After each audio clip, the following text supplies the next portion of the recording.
My dear friends, this piece of paper that I've handed out to you, I've been saying this for 10 years. I haven't gotten anywhere in saying it, but I can go on and keep on saying it. If I could get 1,000 people in the United States to understand what's on this piece of paper on both sides and go out and teach it and not go off on 1,001 little tangents, which may be good but very secondary, we could turn this country of ours around. And we could also turn the world around. If I could get 1,000 people. I was teaching in Switzerland and I said that. The young man there, his name is Miguel Cruz. I asked him, Cruz, that's Puerto Rican, isn't it? He said, yes. I said, what does that mean, Puerto Rican? He said, that's Smith, Puerto Rican.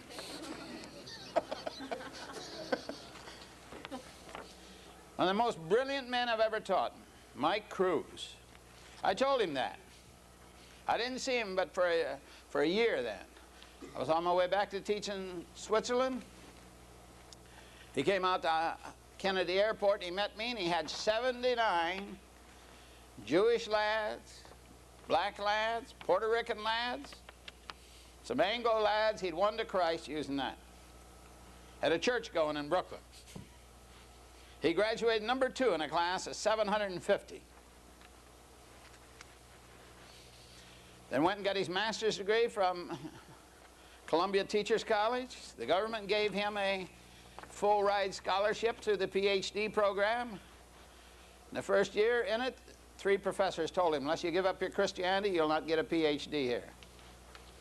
You know, most of the universities in the country today, I don't think there's 10 left that you can get a PhD if you're a Christian. That's how unfair the liberals are. Let me tell you something, this man has done a great job. If I could get 1,000 like Mike Cruz. Now, Tony believes everything on this, so I'm not asking you to preach and teach anything Tony doesn't believe. I taught this to a fellow, and he went into a certain country. You'd all know the country, very big, large country. He used this piece of paper, he set up a coffee house, and right across the street was a communist coffee house. He led so many of these kids in that country to Christ, and so many of them kicked the dope habit. Through coming to the Lord, it became very, very common around this capital city. So it's a nation TV. The national TV came in and made a 1-hour program, 45 minutes showing him leading fellows to Christ in the coffee house, and 15 minutes of the communists across the street showing how vile and nasty they were, how they were going to kill all the Christians, going to kill anyone and everyone that disagreed with them. And there was quite a contrast in this. This thing went on TV,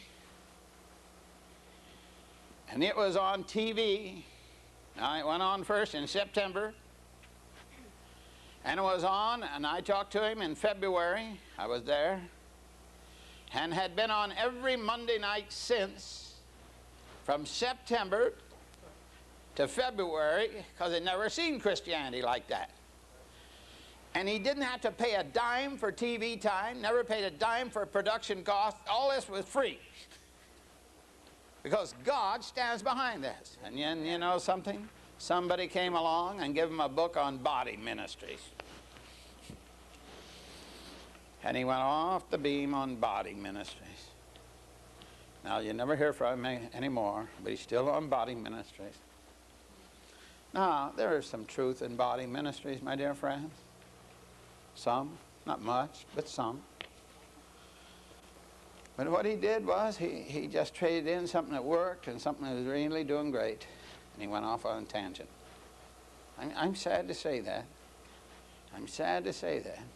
Because that fellow, I could have recommended him recently to be the president of one of the finest colleges in this country, a Christian college. He came to me and asked me, he said, Conn, would you get us a president? That's all happened within the past few years. Be surprised how many colleges there are that need men. Understand that? And women. And women. Now then, we are going to look into how God rules in the inanimate creation. Now, what does inanimate mean to you? There's two meanings it can have. It can mean non-moving, but in this case, we are talking about non-living. Inanimate means non-living in this sense that we're going to talk about. There is an inanimate creation out there. By that I mean the sun, the moon, stars, all the planets, this earth. It's non-living. And this government is over those 92 or more natural chemical elements.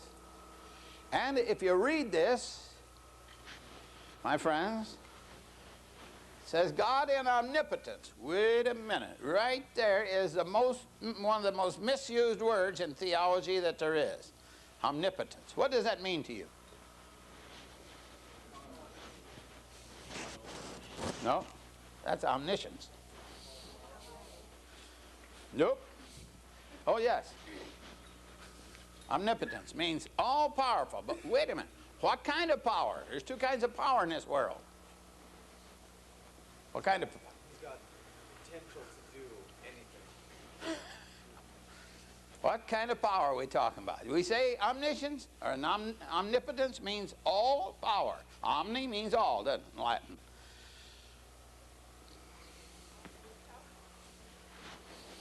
There's two kinds of power. Physical power, when I do that, that's physical.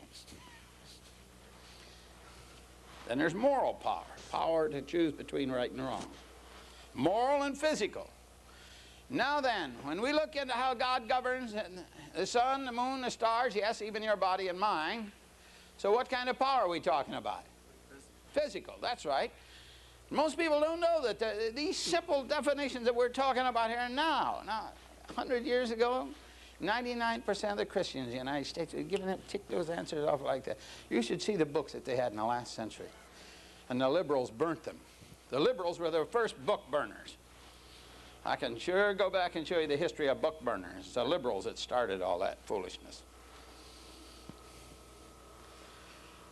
So, God in omnipotence holds absolute sway over the vast realm of material creation by producing an adequate cause for every desired effect. All right? How does God govern the sun, the moon, the stars, the earth? By cause and effect. But wait a minute. Let's get back to this word now, omnipotence. I think 90% of the time when that word is used in our day, it's misused.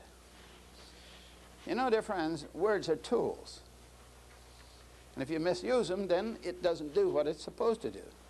Now, if I had a scoop shovel and a screwdriver over there in the corner, I'd say, now, I want you to go out there and unload the coal from that truck, and the tools are over there. Go over and get them. If you came with a screwdriver, you wouldn't get much done, would you? But would you believe it? That's what we're doing with words all the time in Christianity. We're doing that all the time. Then we wonder why we don't have the effect upon the world that we should have. Now let me give you an example here, this word omnipotence. Two kinds of power, moral and physical. Here we're talking about physical, but almost every time that word is misused. Now let me give you an example. I moved to Rockford, Illinois in December of 1961, after having lived in Chicago and New York City for about 25 years, between the two. So I did some preaching in various churches around town, and they asked me if I would come and speak to the Ministerial Association. We have about 150 churches in our town, dead or alive. And they asked me if I would come and lecture to the Ministerial Association. And they gave me a topic they wanted me to lecture on, and this is what it was. A layman evaluates a ministry today. That's what they wanted me to speak on. A layman evaluates a ministry today. Well, I showed up, and the head of the association said, "Now, Mr. Conn, are you going to lecture on that topic I gave you?" I said, "Nope." He said, "Why not?" I said, "Well, I don't want to imitate Stephen."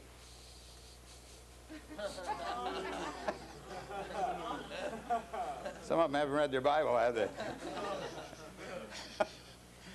I said, besides, the Lord has not appointed me to write the ark of the Lord. Some of them will get that one too. You're going to find American Christians don't read their Bibles. They don't read it. You could tell them Moses played third base on Jerusalem's ball team. They wouldn't know the difference. I'm afraid many of you don't. You go out and try to do missionary work, you never even read the Bible through. Yet you can go over here to Fort Worth, Texas, find all kinds of them graduating in that seminary, still haven't read the Bible. Yet to tell you they don't believe it. Imagine telling somebody you don't believe something you never read. Does that make sense? So I said, no, I'm not going to speak on that subject. What I'll speak on is what really happens at Christian conversion. So I took the verse John 17:3, and this is life eternal, that they might know thee, the only true God, and thy Son, Jesus Christ, whom thou hast sent. I showed these preachers that there's two words in the Greek for know. One is to have some understanding of a given subject or situation. The other one is to know a person by a personal acquaintance. There's two words in the German for know. Anybody here speaks German? Kennen, and what's the other one? Wissen, that's right. One is to have some understanding of a given subject or situation, knowledge about an objective knowledge. Then the other one is to know a person by a personal experience, or you know him personally. And this one, and this is life eternal, that they might know thee. That one is to know by a personal experience. Anybody here know Swedish? At least they won't admit it, they do. Two words in the Swedish, veta, känna. Swedish Bible's better than the King James, better than the American on when they treat this word. Like, for instance, 1 John 2:3. Hereby do we know, the King James says, hereby do we know that we know. Isn't that good?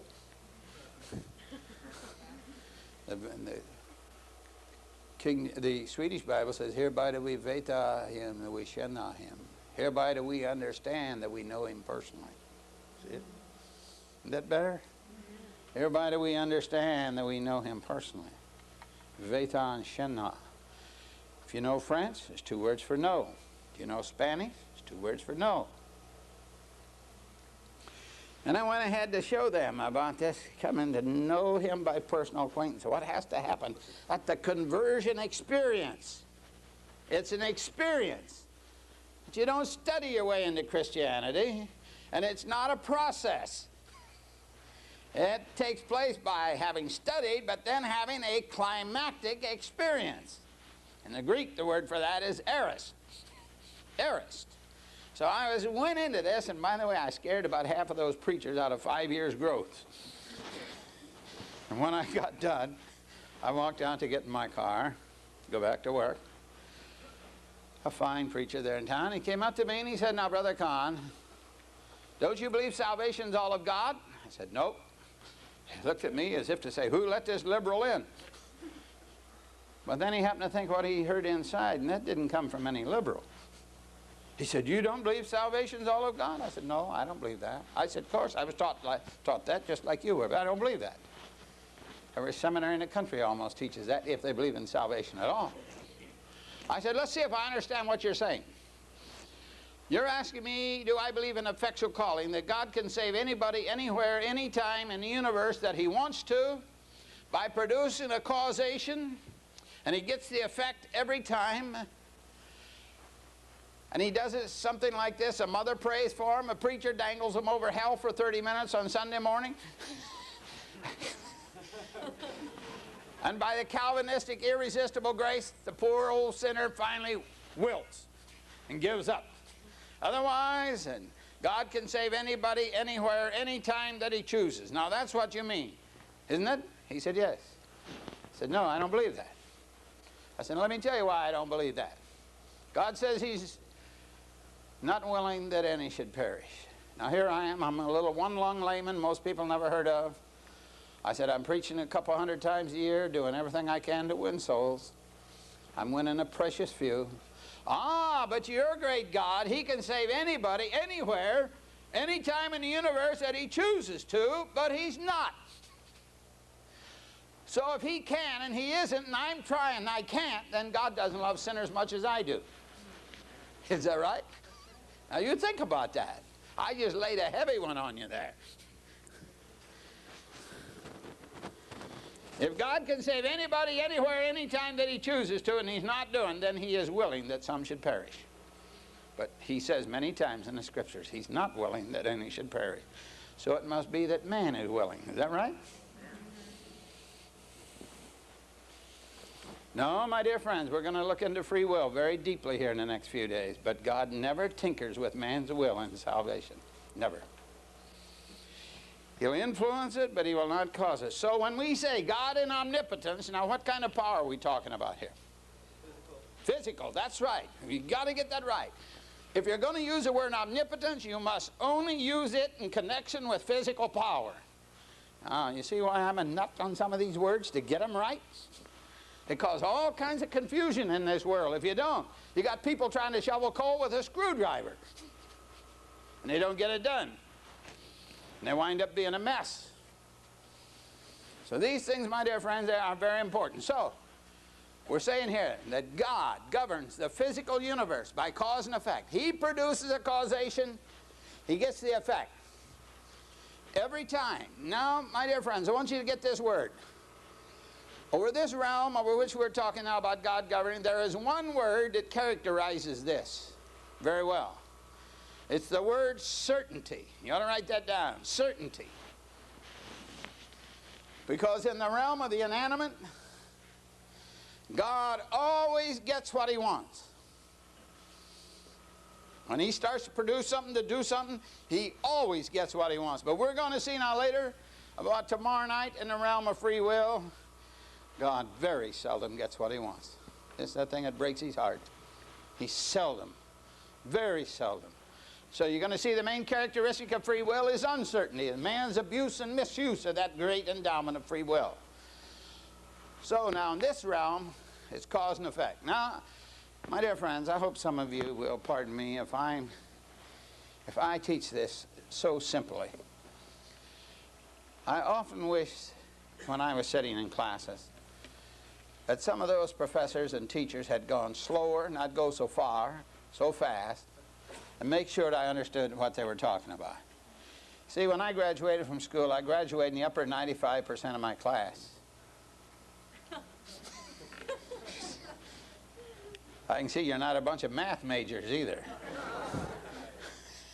I didn't say upper 5. I said upper 95. I often say I only went to night school and the lights were bad. Now, does that help you? If you'd like to know my war record, I was a lookout at Pearl Harbor. Now, I'm going to try to teach this the way I wish people had taught me, but they didn't. They didn't. Now, here's a simple example of cause and effect. We have a light here, and somewhere in this picture there's a light switch. But I can't see it. Can you see it back there anywhere? No. Where is it? Okay. Now, the light's lit. If I go to this thing and I flick this light switch down, I open the circuit, and electricity only flows through a closed circuit, so what happens to the light? Goes out. Now here's what I want to get from you. What I have just done, is that a moral action or is that a physical action? Physical. Oh, my dear friends, I'm glad you got that, because let me say this. Oh, wait a minute. You're going to see. You think it's a laughing matter, but wait till this time tomorrow. You're going to see that this is the real basis now of getting this country out of the mess that it's in. This is a physical event. Now, is the light doing anything right or anything wrong? No. Is the light accountable? No. Is the light responsible? No. Is the light free? No. All right, then let's see if you'll understand, if you'll agree with this proposition. Here's the first proposition. I'm going to give you lots of them this week. That which is caused cannot be free. That which is caused cannot be free. Is that right? So cause has to do with a physical action. We're going to see later you never have a cause in a moral action. That which is caused cannot be free. Then we're going to see that that which is caused cannot be responsible. That which is caused cannot be accountable. All right, now, just to show you where we're going. Oh, my dear friends, you're going to see what I'm talking about here in just a moment. The importance. We have a Supreme Court justice, still on the bench. He's made this statement many times in an address which he gets thousands of dollars for giving. He says, I want you to tell me now what's wrong with this. You're going to see here, the children of the Most High God can take a Supreme Court justice apart. He says this, when a man kills his wife and 4 children, don't blame him for what he has done. Look into what caused him to do it. What's wrong with that statement? Now, let me say this. You're going to give me some ideas now, but wait a minute, after 2 or 3 days of studying, you're going to see really how terrible that statement is. But here's that's 226 million people that can't take him, that can't really go to the mat with him. All right, now let's see what you say. What's wrong with this statement? Let me say it again. It's as erroneous as could be. When a man kills his wife and 4 children, don't blame him for what he has done. Look into what caused him to do it. Okay? Now tell me what's wrong. Somebody had their hand up over here. Yes, sir. See, you're giving me a one-liner there. You just gave me a statement. Now, that statement is right, but you didn't put it in any context, right? What you said is right. Now, you can't answer this question with a one-liner. You can't answer with a one-liner. What's wrong with that statement? The man's decision to kill his wife and 4 children was a moral decision. Since it was a moral decision, it was not cause. And if it wasn't cause, then we can't look for one. We can't look for a cause. Does that make sense? It sure does. But keep going. You just scratched it. Moral decision without cause. And then to look for a cause is erroneous since a cause does not exist. That's scratching it. Now, everything you said was right, but it's not enough.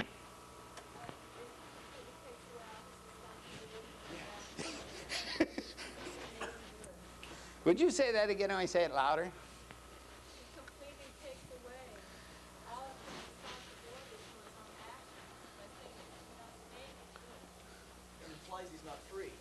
Yes, of course it implies he's not free. Then how could you put him in jail if he wasn't free? Couldn't help it, right? He's a robot. He's not a man, he's a robot. That's right. That's right. Now, quite often I have done this in a morning session like this. I've said, now I want you to go back to your rooms and write from 50 to 500 words. Anywhere. It was 51's all right. Tell me what's wrong with that statement. And then I would say to you, I want you to put your name on this. Then the last day of the week, I say, now, in the morning, I want you to go back to your room now and write what's wrong with this statement, the same statement I just made to you. And man, I get pages. I get pages of what's wrong. By the way, do you see what's happened to our system of law now? Huh? That's a theological question. It's a theological problem. But people in the United States make fun of theology. 100 years ago, theology was called the queen of sciences. I think it still is. I think it still is. Now, I heard a speaker, Youth for Christ International Convention, went on a lake. He's speaking over Moody Bible Institute station. He said this, what the heathen needs is Christ. He doesn't need theology. Well, my friends, if you believe Jesus is the Son of God, that's theology. What he meant was, the heathen needs Christ, he didn't need his theology.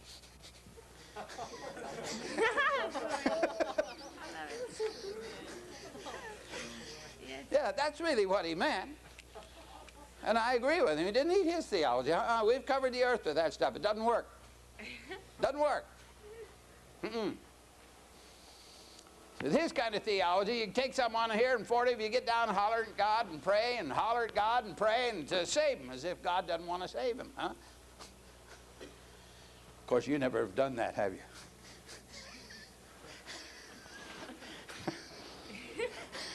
Because in hollering at God like that, you're saying, come on, God, cause him to be a Christian, right?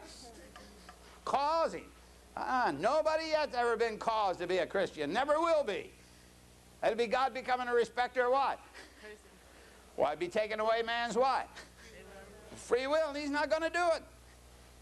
Paul said, oh, King Agrippa, I was not disobedient of the heavenly vision. Is that right? Sure it's right. Which is showing he plainly could have been disobedient. Could have been. Well, my dear friends, you see a little bit now, just a little bit of the importance now of theology, just a little bit. All right, now let's take another example of cause and effect. Take that little knob, turn it to the left, the water comes out. Somebody explain it to me. That's cause and effect.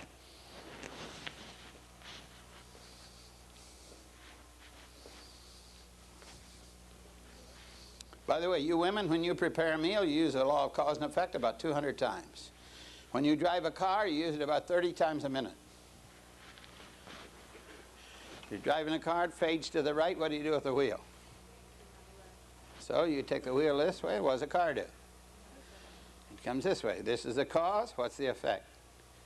All right, if the car hits something, you're going to holler at the car?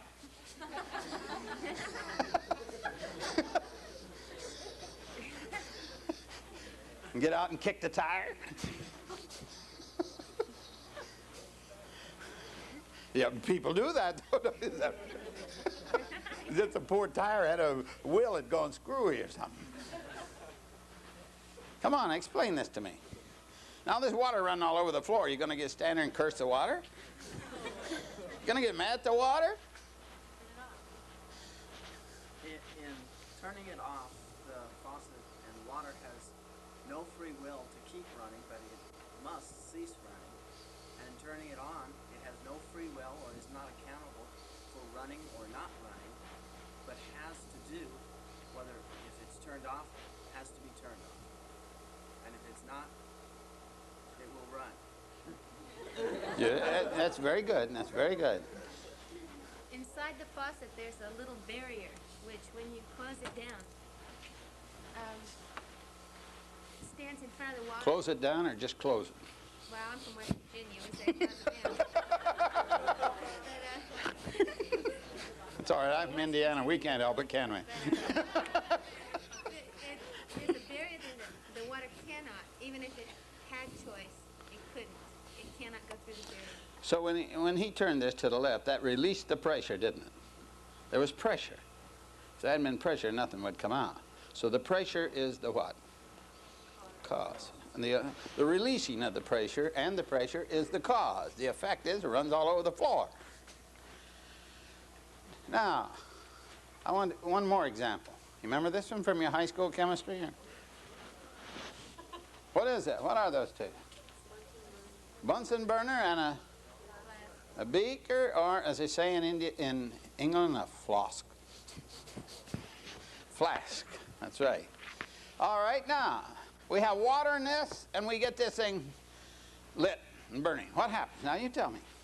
See, everybody in this room knows what's going to happen. All right? Now explain it to me. The heat is the cause, and the effect will be that the water will boil. Well, you sure went from first to third through the pitcher's box. Now, what you said is right. What you said is right. But someone explain a little better.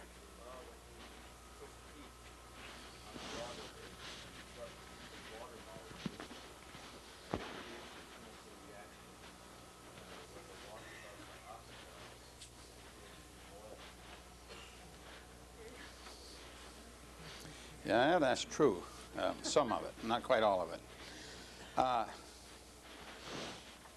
When we put the heat in the water at a certain altitude, at a certain temperature, it's going to what? Boil. 9 times out of 10? Every time when it's that simple, an illustration. When it's that simple. Now, there's such a thing called the law of indeterminacy, the Heisenberg principle, which is at a subatomic level, and I don't think we want to get at that here. Which is saying that there are some things when we got about 30 variables or maybe 100 variables in which we don't know the value of each one of them. We may do something that'll happen 6 billion times in a row, and the 6 billionth and one time it won't. It won't. But you see, that's at a subatomic level, and we are not talking about in moral government about that. So we must see here that that water, when the Bunsen burner puts heat in it and puts enough heat in it and gets it at a certain temperature, it's going to boil. And if you don't put a retort to come bring it back in there, it's just going to evaporate, right? You lose it. Now then, is the water free? Is the water accountable? Is the water responsible? Can the water have any guilt? By the way, what do you think that Supreme Court justice was trying to do with that man's guilt? You see, he tries to even relieve him of his guilt, but he can't do it because that's built in. God's made man, so when we do what is wrong, we get a guilt complex. So we'll have enough sense to stop doing what's wrong. Even a dumb dog won't kiss a hot stove twice.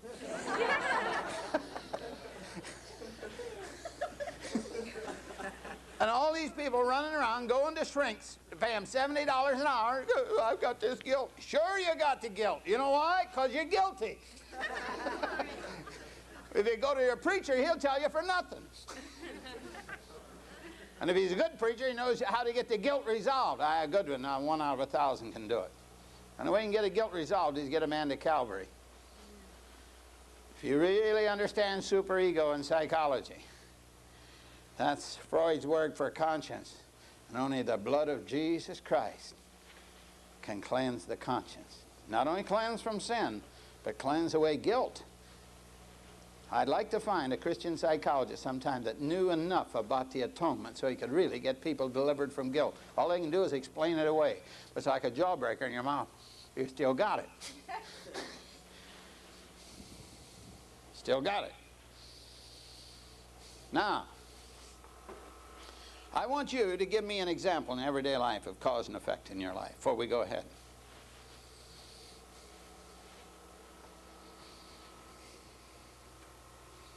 Freud said man's biggest problem is guilt.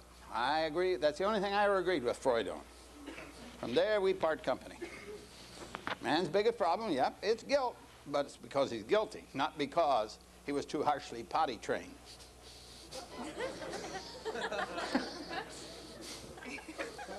And I don't think you got green eyes because your mother was scared by a pool table either.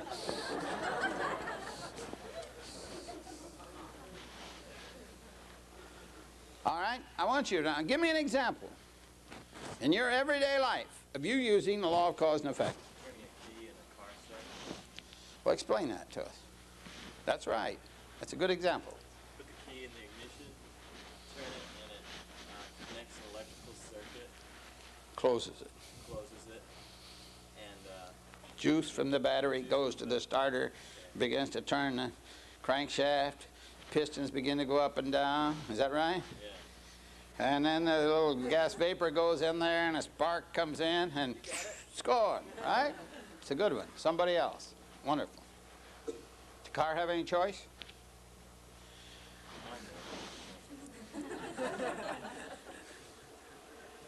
You probably drive one of those Hitler's Revenges.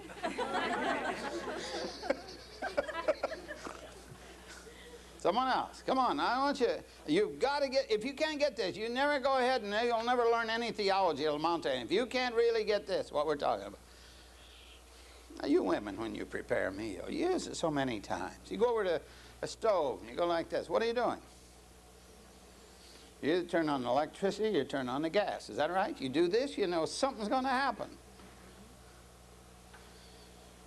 If it's gas, maybe you've got a pilot light that lit, you can turn up the amount, turn down, and you know what you're going to get. Is that right? If you leave it on there too long, what's it going to do to the food? Or if it's too hot, now you're going to stand there and curse the eggs because you burn them? You shouldn't. Shouldn't. Now, give me an example in your everyday life. If you let go of your pen, it will hit the floor. That's right. That's a very good one. It's a very good one. Someone else. Put your hand in a sink of water, it gets wet. That's right. Very good.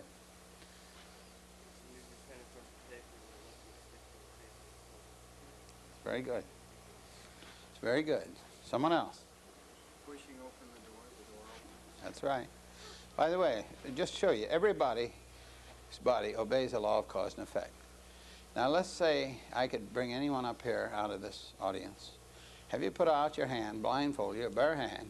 Then if we could get some backslider with a cigarette lighter and get it lit. And while this bare hand's out here, we'll just take this thing out in here like this, see? What do you think he'll do when he gets here? He'll say, well, I perceive a rise in temperature.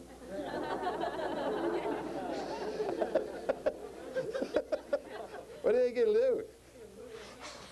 You'll even find out what the word involuntary means. Your body obeys the law of cause and effect. Now, I don't know everything about women. I know very little about women. But I know this. If you women don't eat for 3 days, I know what sensation you're going to have. What is it? Hunger. That's right.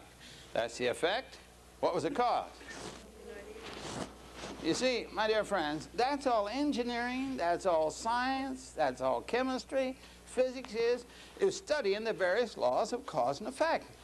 And we learn that when we produce this causation, we get that effect.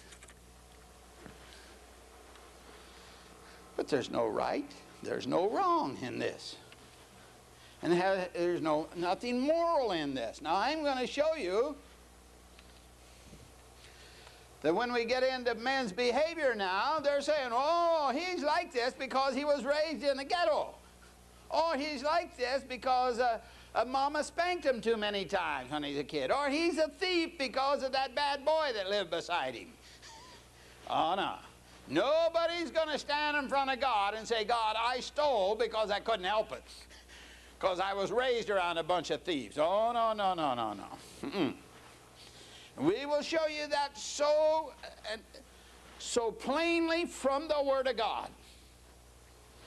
It's just like this. When a man gets drunk and he goes out and gets in a wreck and kills a woman and 4 children, you think it's going to be sufficient to stand in front of God and say, God, I was drunk, I couldn't help it? No, no, no. God will hold him accountable for the antecedent choice of having drank too much and thrown away control of his faculties. Nobody will stand in front of God and give excuses for the things he's done like that because he was drunk. No, it won't work, and if I was a judge, it wouldn't work in front of me. Wouldn't work in front of me. Wouldn't make a bit of difference. Of course, they'd probably call me a hanging judge. 100 years ago, you did any of this monkey doodles they're doing now, boy, you got yourself a front seat in a crossbar hotel. That's why it was one of the greatest countries in the world then. But now all this foolishness has hit jurisprudence. And here sits the old church back, just letting them doing it. Just doing this. Without feeling, without thinking, and without being a force out there. Say, oh, no, no, no. And by the way, I hope you kids will read my book. I really deal with these things in 4 Trojan horses. Let me give you one example. Just one example. The town where I live, about 6 years ago, a fine lad named Joey Didier disappeared about 5 o'clock in the morning, January, cold, dark morning. Was never seen again alive. 3 weeks later, they found him hanging in a Boy Scout camp from a rafter, stark naked, been abused to death by a homosexual sodomite truck driver. Abused to death. Well, our police department did some wonderful detective work and they arrested this man, and he confessed. He'd done it.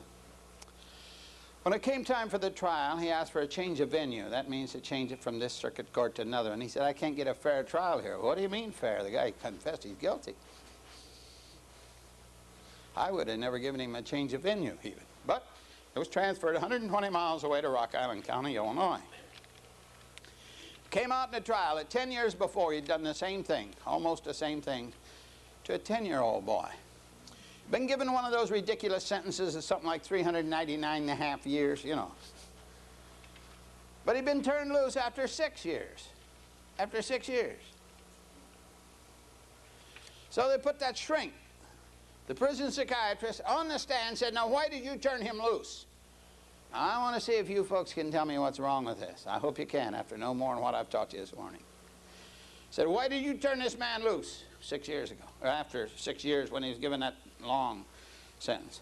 He said, I thought he was cured.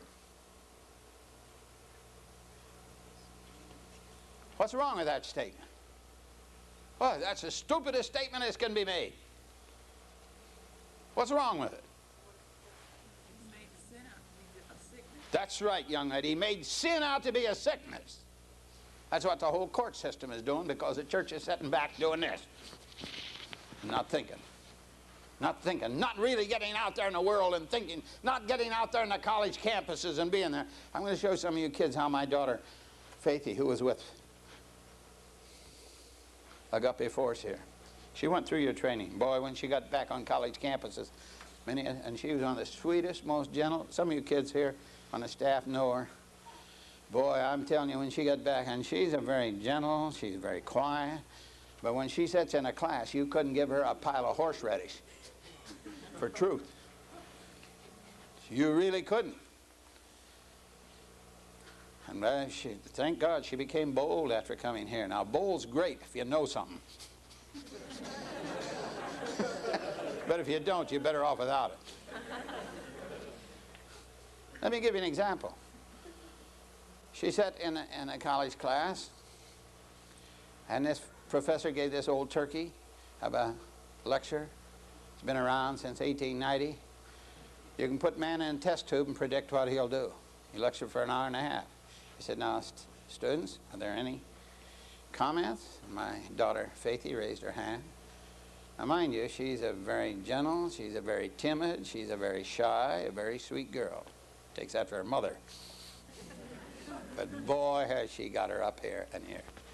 She stood up and she said, Professor, you are not properly differentiating between an influence and a causation. And you seem to have never have heard of the incipiency of the human will.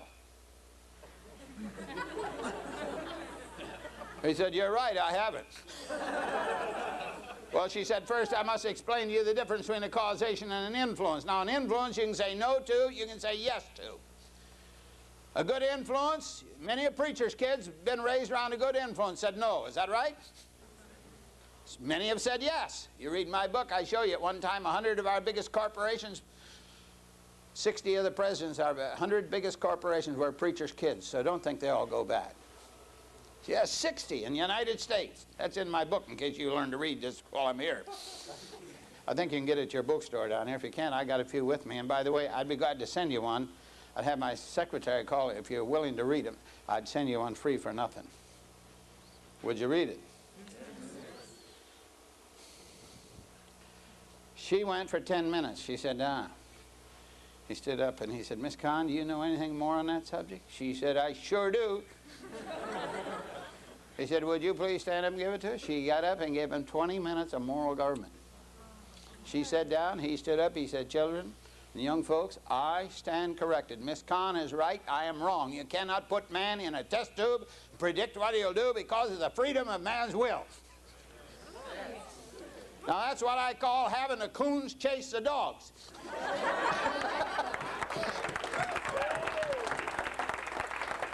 And if we don't get a bunch of young people out here, out in this world today that know this kind of stuff, this country is doomed. We're dying for a lack of knowledge. That's what we're doing. We're like Israel in Hosea 4:8, and in Israel, and in Isaiah 5:13, God says, my people are perishing for a lack of knowledge. And he could say that today about the Church of Jesus Christ in the United States. Look at all you people saying, oh, the devil made me do it. Oh, we got so much superstition in Christianity, sometimes I don't want anything to do with it. I used to be chairman of the board of deacons in one of the finest churches in the city of Chicago. I'm over visiting the pastor one night, and his wife said to me, oh, Brother Harry, the devil was chasing me around this house 7 hours today. 7 hours. I said, my dear sister, you must be the most important woman in the whole cockeyed world. She said, why do you say that? Well, I said, he doesn't have anything to do but chase you. Now, the devil is not omniscient, he's not omnipotent, he's not omnipresent. He can only be in one place at one time. He can't even read your mind, and all he's got to do is chase you. What a spiritual pride that is. That's spiritual pride. That's bragging when you talk like that. By the way, I don't think Satan has ever spent 2 minutes on me. You know why? I've never been important enough. So don't go around talking like the devil made me do it. The world will write you off and you ought to be in a funny farm. Even they know better than that. You get what I'm saying? Look at the superstition. I want to say it again. The devil's not omniscient, he's not omnipotent, he's not omnipresent, he can't even read your mind. This is why a lot of men don't pray out loud sometimes when they're in a very, very important thing. He can hear. He can hear. I hope you begin to see some of the importance of some of these things that we're talking about here. So, this is cause and effect. And we find in the scriptures that God used a lot of that. Now please turn in your Bibles, if you will, to 119th Psalm. The 90th and 91st verses, I want you to read that. The 119th Psalm. You see, all of this obeys physical laws. As I said to you, that's all chemistry, engineering, physics, obeying certain physical laws. Now we're going to see where these physical laws come from. 119th Psalm, the 90th and 91st verses. Thy faithfulness is unto all generations. Thou hast established the earth, and it abideth. They continue this day according to thine what? What's an ordinance? It's a law. What kind of a law here? Physical law. Physical law. They continue this day according to thine physical laws, for all are thy servants. Now, we got two kinds of law in the Bible, moral law and physical law. We're going to have sessions this week on moral law. Moral law, but the whole physical universe obeys physical laws. The young lady down here gave us one. She said the law of gravity. That's a physical law. All right? Now, my friends, all science is based upon phenomenology. Now, that simply means she dropped a pencil, hit the ground. She made an observation. Now, you can observe certain things happening, and you observe that that phenomena happens like that all the time, every time. You can formulate a physical law. You can do it yourself by simply observing. Now, how do we sense them? Right there. We can see it. We can touch it. We can taste. We can hear. And we can smell. Now, I want you to tell me, here's a phenomenon. I want you to tell me how this is being sensed.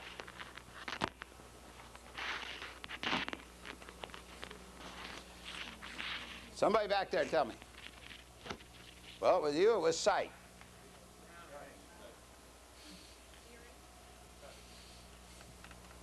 What do you think it was with me? Well, wait a minute. I could see it, is that right? I could feel it, and I could hear it. Now, my dear friends, here's the point I want to get across. You've got to get this. Science is limited by the senses. Science cannot go beyond the senses. Science has boundaries beyond which it cannot go. Sociology, psychology, political science have no right to call themselves sciences. Because you cannot put the human will in a test tube. You can't see it, can you? You can't feel it, you can't hear it, so on and so forth. Just like electricity, you can't see it, you can see manifestations of it. We're going to see. And a lot of things in this world being called science are not sciences at all. It's about time the churches tell them they're not sciences. I really mean that. Tell them they're not sciences. A lot of people call themselves scientists today that are not scientists. Now, they may make a scientific appraisal of something, but that doesn't mean it's a science. Now, tonight, we're really, or I mean tomorrow. See, I'm used to going in the mornings and evenings. You people would have spiritual indigestion if you had 4 hours of this a day.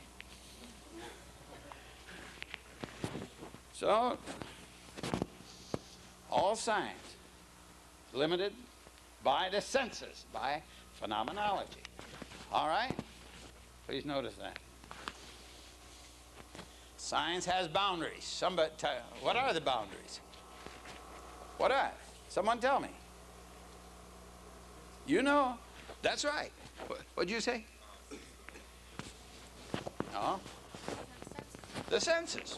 The senses are the boundaries of science. All right, now, let's see if you'll agree with these. We'll wrap this up. That which is caused cannot be free. That which is caused cannot be accountable. And that which is caused cannot be responsible. But by the way, that which is caused cannot be found to be what? That's right. Cannot be found to be guilty. That which is caused. Now, we are going to see tonight that that which is free cannot be caused, or it's not free. You get that? We're going to see that that which is free is accountable. And that which is free is responsible. And that which is free can become guilty when it does what is wrong. So don't put a moral creature in the same test tube with something that is inanimate. You get that? And one of the biggest things wrong today in our world is we are using words interchangeably that are not to be interchangeable in any way, shape, or form. Let me give you an example. I was in prayer meeting a few years ago, and our Sunday school superintendent, godly man, stood up and he asked this question. He said, why can you raise kids, carry them to church from a baby, deny yourself for them, do everything you can for them? When they get 21 years of age, they go right out and throw it away. Now, what caused them to throw it away? What caused them to throw it away? So the pastor said, Harry, do you want to take this one? I played baseball with guys like that. I got it, you take it.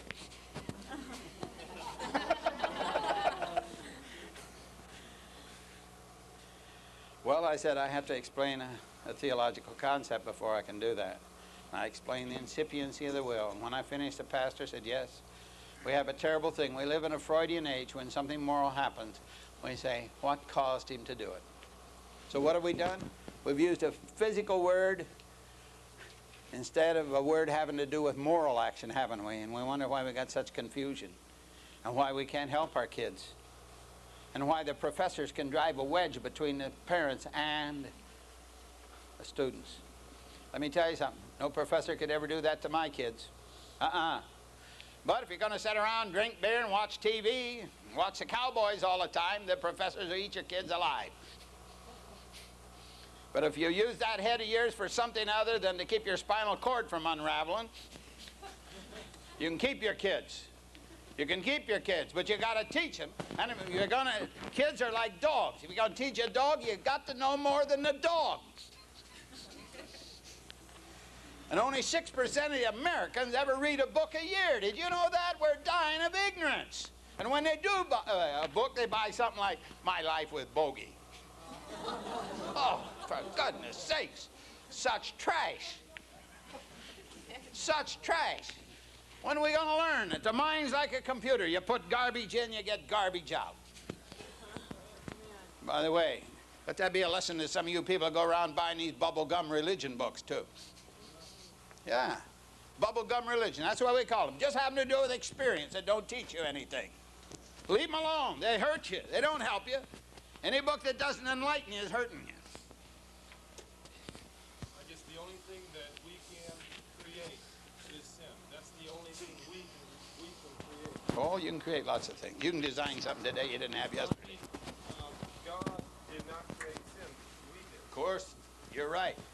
God never created sin. Oh, I should say not. Oh, don't lay that one on him. You're right, brother. And I wish a lot of people more can see that. Now, so much for the inanimate. So in our next session tonight, we're going to start ended. Tonight we're going to thoroughly cover. By the way, would you like to come back tonight? Yeah. Well, how about that, Brother Ed?